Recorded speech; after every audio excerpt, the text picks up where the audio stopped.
Assalamualaikum warahmatullahi wabarakatuh. Perkenalkan saya Ervita Aprilia Rahman dengan NIM 28920500040 dari Prodi Manajemen Bisnis Universitas Pancasakti Bekasi.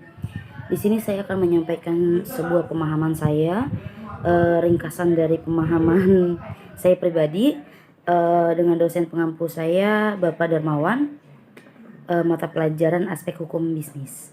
Pengertian hukum bisnis adalah suatu perangkat kaidah hukum termasuk enforcementnya yang mengatur tentang tata cara pelaksanaan urusan atau kegiatan dagang, industri atau keuangan yang dihubungkan dengan produksi atau pertukaran barang atau jasa yang menempatkan uang dari para entrepreneur dalam resiko tertentu dengan usaha tertentu dengan motif atau tujuan adalah yang untuk mendapatkan keuntungan tertentu.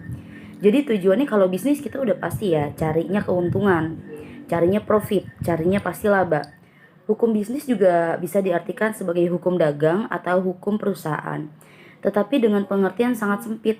Sedangkan fungsi hukum bisnis sendiri yaitu sumber informasi yang berguna bagi praktisi bisnis untuk memahami hak dan kewajibannya dalam praktik bisnis agar terwujud watak dan perilaku aktivitas di bidang bisnis yang berkeadilan, wajar dan dinamis.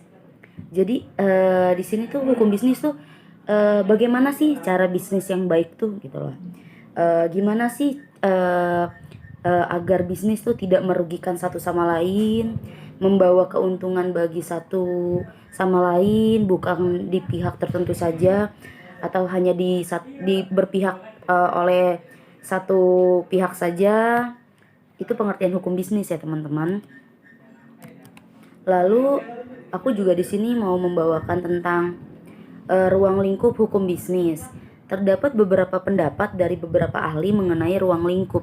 Secara garis besar hukum bisnis terdiri dari kontrak bisnis, bentuk-bentuk bisnis, badan usaha, perusahaan go public, dan pasar modal. Jual beli perusahaan juga bisa, penanaman modal asing bisa, kepailitan dan likuidasi, merger, konsolidasi, akuisisi, perkreditan dan pembiayaan, jaminan hutang, surat-surat berharga, ketenaga kerjaan atau perburuan, dan hak atas kekayaan intelektual. Ada juga larangan monopoli dan persaingan usaha yang sehat, perlindungan konsumen, keagenan dan distribusi, asuransi, perpajakan, penyelesaian sengketa bisnis, bisnis internasional, hukum pengangkutan. Jadi ruang lingkup hukum bisnis tuh jadi beberapa bisnis yang tadi aku sebutin itu bisa itu ada hukum bisnisnya sendiri teman-teman, yang nggak bisa sembarangan gitu lah. Bisnis tersebut itu dia sudah ada SOP-nya, sudah ada kontraknya, sudah ada bagaimana pembagian profitnya, kayak gitu-gitunya ya teman-teman. Aspek hukum bisnis itu terdiri dari aspek yuridis, aspek ekonomis, aspek politik, aspek sosiologis, aspek historis, aspek kultural dan kebiasaan. Ada juga aspek agama atau kepercayaan dan aspek filosofis. Sehingga hukum bisnis dibentuk juga berdasarkan dari aspek-aspek tersebut. Sedangkan untuk aspek pokok dari asas hukum bisnis yaitu aspek kontrak atau perjanjian yang menjadi sumber hukum paling utama, di mana masing-masing pihak tunduk pada perjanjian yang telah disepakati bersama. Ada juga yang kedua aspek kebebasan, membuat perjanjian di mana para pihak bebas membuat dan menentukan isi dari perjanjian yang disepakati bersama. Jadi kalau aspek kontrak perjanjian itu biasanya usahanya si bisnis ini udah berjalan teman-teman. Biasanya ada investor ketika si pemilik bisnis ini mengajukan tawaran join, biasanya investor itu hanya sudah terima jadi, tetapi disepakati secara bersama.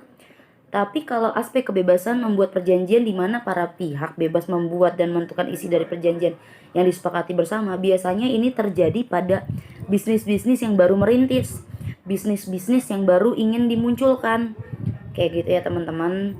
Lalu di dalam sumber hukum bisnis itu juga disebut hukum formal, yang mana dalam hukum bisnis terdiri dari perundang-undangan, perjanjian traktat, jurisprudensi, kebiasaan, dan pendapat sarjana doktrin untuk tingkat kepentingan dan penggunaan sumber-sumber hukum tertentu sangat bergantung pada kekhususan masing-masing masalah hukum atau sistem hukum yang dianut di suatu negara tersebut. Kayak gitu. Biasanya nih kalau sumber hukum bisnis tuh kita kalau mulai suatu bisnis tuh pasti kita tanya dulu sama konsultan biasanya ya,